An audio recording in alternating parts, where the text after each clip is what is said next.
श्रेष्ठ व्यक्ति बोलने में संयमी और अपने कर्म में अग्रणी और प्रवीण होते हैं। मेरे मित्रों, मनुष्य स्वाभाविक रूप से सुख दुख का अनुभव करता है, अपने कामों में रहता है और प्रत्येक मनुष्य के अंदर दोष और गुणों का निवास होता है। गुण अवगुण सबके उर रही, वेद पुराण निगम यश कहीं। सभी वेदों पुराणों में यह वर्णन है कि प्रत्येक मनुष्य में गुण और अवगुण रहता है। जहां पर अवगुण बढ़ता है वहां पर विनाश होता है, जहां पर गुण बढ़ते हैं वहां सुख शांति समृद्धि का वास होता है। इसलिए हमें अपने अंदर के गुणों को बढ़ाने के लिए अच्छे लोगों की संगति, अच्छे कर्म, अध्ययन, अध्यापन, पठन पाठन करना चाहिए। वाणी हमेशा संयमित रूप से बोलना चाहिए। वाणी ऐसी बोलिए मन का यापा खोए, औरन को शीतल करे आपहु शीतल होए। ऐसी बात बोलिए जिससे कि आप भी खुश होइए, आपको भी शांति मिले और सुनने वालों को भी प्रसन्नता मिले।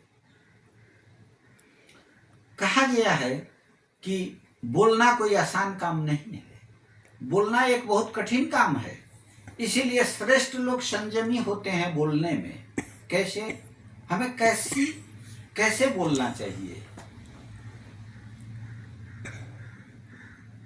बोली एक अनमोल है, जो कोई बोले जानी, हिये तराजू तौल के तो मुख बाहर यानी। अर्थात हमें बोलने से पहले हृदय में एक तराजू, अपने हृदय के तराजू में उसे तौलना चाहिए कि क्या यह ढालने लायक है या नहीं है। उसके अनुकूल हमें व्यवहार करना चाहिए, क्योंकि एक बार जो बोली बाहर हमारे मुंह से निकल जाता है वह पुनः वापस नहीं आता। इसलिए काफी संयम तरीके से यदि हम बात करते हैं, बोलते हैं और अपने कर्म में लीन रहते हैं तो हमारा जीवन श्रेष्ठकर होता है। ऐसे आज क्या होगा, कल क्या होगा, इसकी परवाह किए बिना अपने हृदय से अच्छे कर्म करने चाहिए। कहा गया है कि वही है वही जो राम रचि राखा, काहे को तर्क बढ़ावे हूँ शाखा। बिना मतलब के कुतर्कों में समय बर्बाद नहीं करना चाहिए, क्योंकि क्या होना है ईश्वर ने रचित कर रखा है वही होगा। इसलिए हमें यह ध्यान रखना चाहिए कि जो नहीं समझने वाला है उसको समझाने में, तर्क करने में समय नहीं व्यर्थ करना चाहिए। क्यों? तुलसीदास जी ने बड़ा अच्छा समझाया है कि सठ सन विनय कुटिल सन प्रीति, सहज कृपन सन सुंदर नीति। जो सठ व्यक्ति है उसे प्रीति की बात समझाने से, प्रेम से बात समझाने से वह समझने वाला नहीं है। और जो कृपण है, सठ सन विनय कुटिल सन प्रीति, जो कुटिल है उस प्रेम क्या जाने।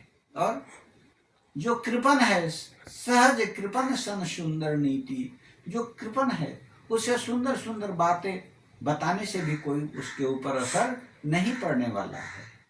इसलिए हमें अपने जीवन में इन चीजों से बचना चाहिए, तभी हम श्रेष्ठ मार्ग अपना सकते हैं। ममता रत सन ज्ञान कहानी, अति लोभी सन वृत्ति बखानी। जो व्यक्ति ममता में रत है उसे अगर वृत्ति की बात करें, और जो अति लोभी है उसे वैराग्य समझावें, तो यह हो नहीं सकता है, यह संभव ही नहीं है। तो उस पे अपना समय व्यर्थ न गंवाकर हमें समुचित कर्मों में लगना चाहिए। विभीषण जी ने रावण को समझाया, बड़ी प्यार से समझाया, बहुत विवेक और ज्ञान की बातें समझाई, पर रावण मानने को तैयार नहीं था।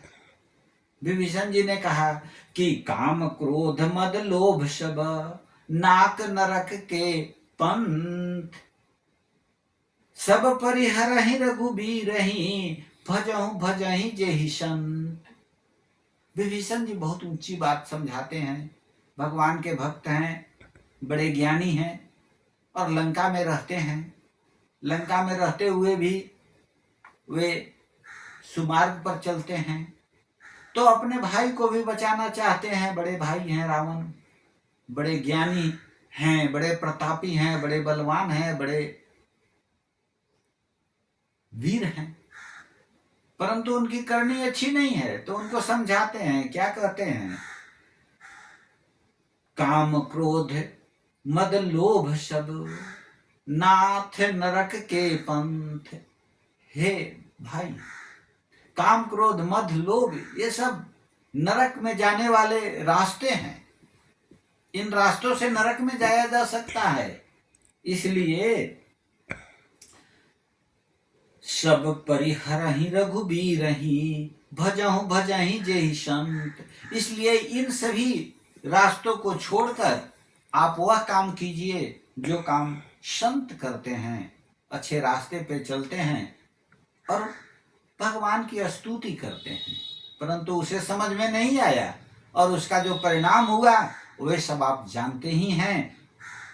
रहा न कोई कुल रोवन हारा, राम विरोधे गति तुम्हारा। ऐसा समय आया कि रावण पूरे कुल खानदान का नाश कर दिया और जब वह मारा गया तो उसके लिए रोने वाला कोई नहीं था। ठीक उसी तरह से हमारे जीवन की गति है, हमें इन सभी चीजों से बचना चाहिए और अच्छे लोगों की संगति में अपना जीवन व्यतीत करना चाहिए।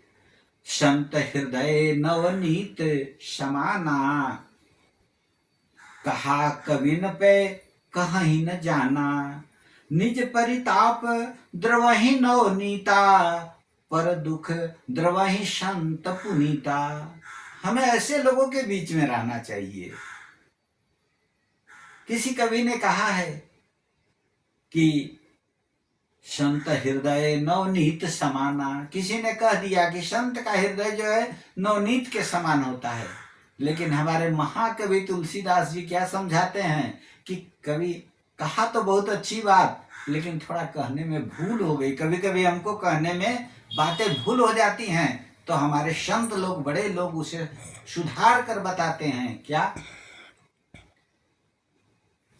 कि पर परिताप द्रवहि नवनीता, स्व प्रताप, निज प्रताप, अपने प्रताप से, यानी अपने ऊपर जब कोई गर्मी लगती है तो नवनीत द्रवित हो जाता है, पिघल जाता है। निज परिताप द्रवहि नवनीता, पर दुख द्रवहि संत पुनीता। परंतु जो पवित्र संत होते हैं वे दूसरे के दुख से दुखी और द्रवित होते हैं। इसलिए हमें अपने कामों को सर्वश्रेष्ठ तरीके से करने में अग्रणी होना चाहिए और संत की संगति करनी चाहिए। आज मैं इतना ही अनुरोध करूंगा कि आप श्रेष्ठ व्यक्तियों का संग करें और अपने काम में प्रवीण बने। धन्यवाद।